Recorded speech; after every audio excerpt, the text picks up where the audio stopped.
Iyon na nga, di kayo nung nakaraan na kayo gumawa ng prime rib bros, ay nag-request ulit si boss, gayon daw uli. Sila daw yung magdi-dinner ulit. Sabi ko sige, basta ako ipababalihin mo sa Sabado. At iyan nga, ako gumayat ng 3-bone prime rib. Akin lang rin pinantay para ako may tanghalian. Matapos kong pantayin, akin namang hiniwalay aring ribs. Ari naman na ibabalik mamaya, ginagarni ko laang para madaling maluto. Iibahin nga pala natin ang luto na re, makikita nyo maya-maya na kaunti. Ititrim ko lang aring dulo para matanggal rin mga silver skin. Para pasok ng pasok ang ating ilalagay na pampalasa mamaya. Nung natrim ko na, nilagay ko lang ari sa tray na may rack. At akin na rin pinaulanan ng asin, paminta at saka garlic powder. Pantay-pantay ang 3 iyon, tigwa 800 at 5,000. Iyan ay habang nilalagay ninyo, inyong himas-himasain para lahat ay mayroon. Ay pati yung ribs inyong lalagyan. At pag yan ay nasiso na, ilalagay ko lang ari sa fridge at bukas ko lulutuin. Huwag nyong tatakluban para matuyaw. At nung kinabukasan nga, ako'y nagbihis ng pangmatindihan. At maganda-ganda ang ating lulutuin ngayon. At pagsapit nga ng 2:00 ng hapon, akin na rin sinimulan. Nagayat muna ako ng bacon, small dice ang aking gayat din eh. At nirekta ko na agad rin sa non-stick pan. Ang sunod ko namang ginayat ay aring puting sibuyas. Kung wala kayong puti ay pwede na rin ang pula. Small dice din ang aking badali din eh. At 2 sibuyas na puti pa lang ating ilalagay din eh. Ari nga palang gagawin kong ari ay onion and bacon jam. Atin na rin ilalagay doon sa prime rib. Pagkaya na inatartar nyo na, inyo lang pagsamahin diyan sa non-stick pan at atin na rin lulutuin. Lulutuin nyo lang rin sa medium heat para hindi mabigla at hindi masunog. At pag medyo luto ng sibuyas, maglalagay tayo ng brown sugar. Tigisang tangkay ng fresh rosemary at saka fresh thyme. Ay wag nyo sasama ang tangkay. Ari lalagyan din natin ng pure maple syrup. Cause we're in Canada eh. Pwede din gamitin din ng honey. Ay kayo nung bahala kung alin di yan. Basta pag ganyan ang kulay, ay pwede na yan. Ahunin nyo na. Ilalagay ko lang rin din sa plato para madaling lumamig. Inyo lang rin ikakalat ng bahagya at mamaya natin rin gagamitin. Dini naman tayo sa dakong kanluran.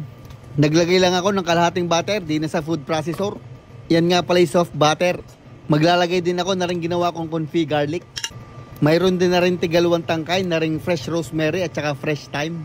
Hihimayin nyo lang yan diyan. At ang huli, 4,958 paminta. Akin lang rin tatakluban at akin ang pakakandarin. Atin lang rin gigilingin hanggang yung magsama-sama ng lahat. At nung sa tingin ko ngayon nahalo na, ay itinigil ko na at dapat igaya ng itsura. Inilabas ko na nga aring prime rib na ginawa ko kahapon. At dinin natin gagamitin na rin jam. Aboy natikman pa nga eh. Gagawin natin na rin palaman din sa ating prime rib. Ilalagay ko lang are din sa ating pinagtanggalan ng ribs. Akin lang pinapress ng bagya para kumapit. At aring ribs naman ating lalagyan ng kaunting design.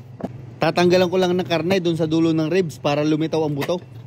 Tapos akin lang rin ipapatong din sa ating jam. At akin lang rin itatalay para hindi mahulog.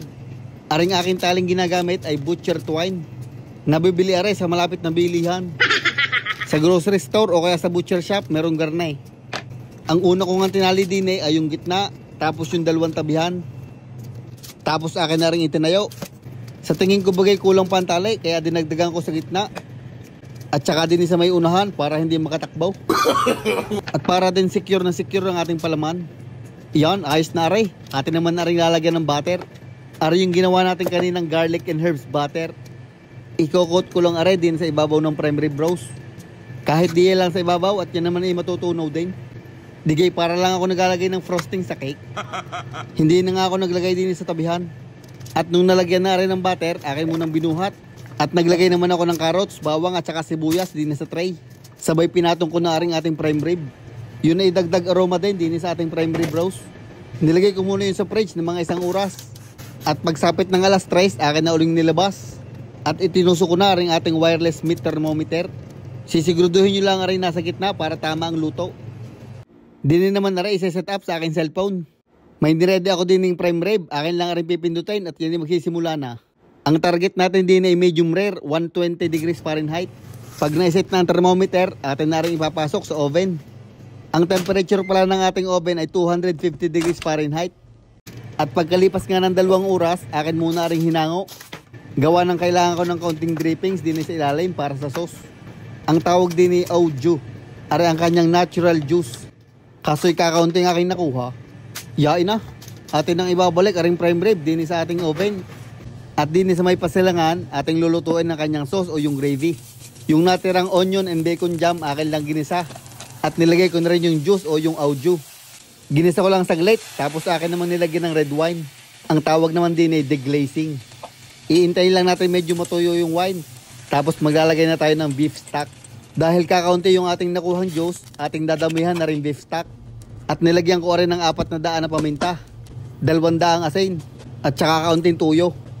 At hinalo-halo ko lang aray para ma-mix. Aantayin lang natin na rin kumulo para aray matimusang kung masarap baga. Ay pwede na, kaunting butter na lang ang kulang. Akin lang aring tutunawin, tabay atin papalaputin. Ang gamit kong pampalapot din ay slurry laang.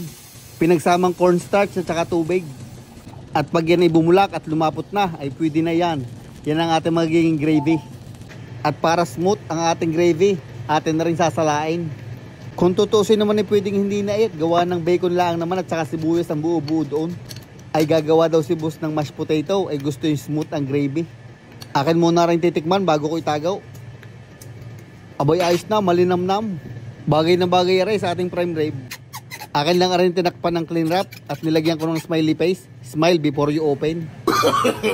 At pagsapit ng alas 6 ng hapon ay andyan na nga si boss. Kukunin na daw aring prime rib. Ay 113 pa ang kanyang temperature, pero pwede na, tapusin niya na lang sa bahay, nagmamadali eh. At iyan na nga ho ang ating prime rib bros. Ay itsura pala ay talagang masarap na. At talaga namang napakabango na rin. Intay kat, kukunin ko muna ang thermometer at baka madala. Sa pagmamadali, kinuha agad, yan napasaw, buti nga.